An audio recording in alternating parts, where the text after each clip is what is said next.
Your morality is making you poor. Your integrity is keeping you invisible. You've been trained to be good, to be loyal, to be consistent. And that training is why you're losing. You think you're righteous? You're just scared. You think you're authentic? You're just stuck. You think staying true to yourself is noble? It's the biggest lie you've ever swallowed. Right now, someone with half your talent and none of your morals is taking what should be yours. They're getting promoted while you're getting overlooked. They're building empires while you're building excuses. And you know what the difference is? They killed who they used to be. You're still protecting yours. Machiavelli warned us 5 centuries ago. The good die forgotten. The pure die poor. The virtuous die powerless. History remembers the bold, not the beautiful souls. Every single day you choose comfort over conquest. You're choosing irrelevance. Every time you hesitate because it doesn't feel right, someone else acts because it gets results. You've been conditioned to believe that success should feel moral, that winning should feel clean, that power should feel justified. That's why you don't have any. The uncomfortable truth crawling up your spine right now, the one making you want to close this video, that's your cage speaking. That's the programming keeping you small. Your old self is not your friend. It's your enemy. It was built by other people's expectations, shaped by fear, and designed to keep you safe, not successful. But here's what they never told you about safety. It's another word for prison. You can be right and broke. You can be moral and forgotten. You can be authentic and invisible. Or you can be feared and remembered. The choice has always been yours. You've just been too afraid to make it. But that fear, that hesitation, that voice telling you this is wrong, that's exactly what needs to die. And in the next 60 seconds, I'm going to show you how to kill it. Your old self isn't going to die quietly. It's going to scream. It's going to beg. It's going to remind you of every comfortable moment, every safe choice, every time being good felt warm and familiar. It will fight for its life, because it knows what you're planning to do to it. The snake doesn't mourn its old skin. The phoenix doesn't negotiate with the flames. The lion doesn't apologize before it kills. But you're still having conversations with the part of you that's already dead. That version of you that waits for permission. Dead weight. That version that needs approval. A liability. That version that values being understood over being unstoppable. Your enemy. Machiavelli watched good men get destroyed by better strategists. He saw moral leaders lose to immoral ones. He witnessed the pure get crushed by the practical, and he learned the hardest lesson in human history. The world doesn't reward goodness. It rewards effectiveness.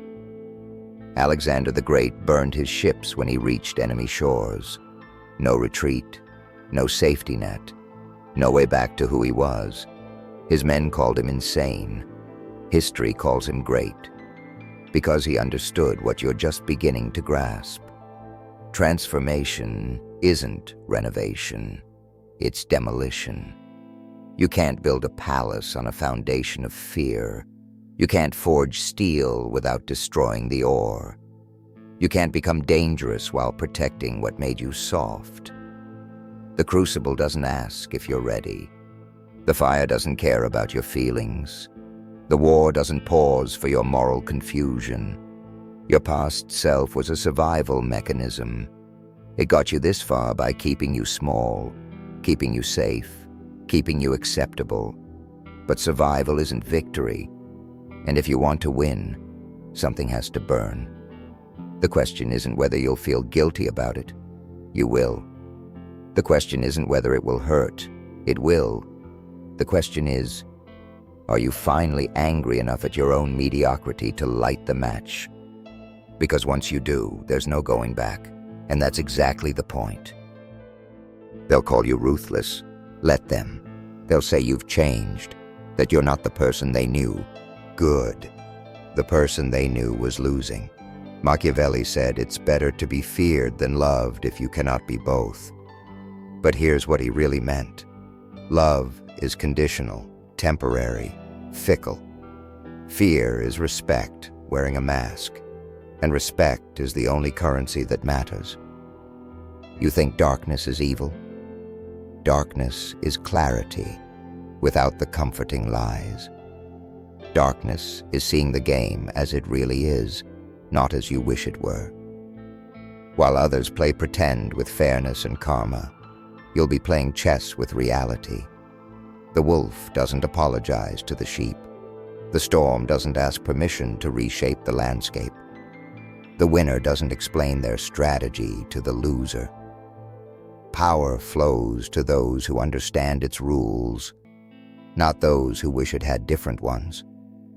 Your old morality was a luxury you couldn't afford, a beautiful cage that kept you noble and broke, a warm blanket that suffocated your potential. Strip it away. The darkness they fear isn't cruelty. It's competence without sentiment, strategy without apology, action without the paralysis of overthinking every moral angle. You've been taught that good things come to good people. That's the biggest lie ever sold. Good things come to people who take good things. Everything else is fantasy. Machiavelli watched princes fall because they were too pure for politics, too honest for power, too good for a world that rewards results, not intentions. The marketplace doesn't care about your heart. Success doesn't check your motives. Victory doesn't ask if you deserve it. It goes to whoever seizes it. Right now, you're choosing between comfort and conquest, between being liked and being feared, between staying warm in your moral cocoon and stepping into the cold air of reality. Most people choose warmth. That's why most people lose. The darkness isn't coming for you. You're walking toward it, because you finally understand that on the other side of what they call dark is what you call powerful. And power is the only thing that separates the forgotten from the unforgettable. That voice in your head right now, the one whispering, "This is too extreme," or "You're not that kind of person," or "There has to be another way." That voice is your jailer, and it's time for an execution. Listen to what it's really saying. Stay small. Stay safe. Stay exactly where you are because change is scary, and I'd rather die slowly than risk anything. This voice has a name. It's called your past, and your past is not your friend. It sounds like your mother telling you to be nice, your teacher telling you to follow rules, your friends telling you to be realistic. But those people aren't living your life. They're not paying your bills. They're not staring at your ceiling at 3 a.m., wondering why nothing ever changes. You are. Machiavelli knew that men are governed more by fear than by gratitude. But what he didn't say is that most men are governed by their own fear more than anyone else's. The fear of what people will think, the fear of being disliked, the fear of becoming someone their old self wouldn't recognize. That fear is the voice, and that voice is the enemy. Every time you hesitate, it wins. Every time you second-guess yourself, it grows stronger. Every time you choose what feels safe over what gets results, you feed the thing that's keeping you trapped. Kill it, not with violence, with decision. Decide that you will no longer negotiate with the part of you that's settled. Decide that you will no longer consult the committee of doubts that's been running your life into the ground. The voice will tell you this is dangerous. It's supposed to be dangerous. Safety is where dreams go to die. The voice will tell you you're becoming someone you're not. Good. The person you were wasn't working. The voice will tell you to slow down, think it through, be careful. That voice wants you dead, not literally. Worse, it wants you forgotten, But here's what happens when you finally silence it forever. You discover who you actually are when you stop listening to who you were. And that person wins. Now you build. Not with hope, not with wishes, not with the broken tools your old self used to construct a life of mediocrity. You build with steel, with fire, with the brutal clarity that comes from finally seeing the world as it is. The new you doesn't ask for permission. It takes what it wants and deals with the consequences. The new you doesn't explain itself to people who wouldn't understand anyway. You are becoming a weapon. Sharp, silent, unbreakable.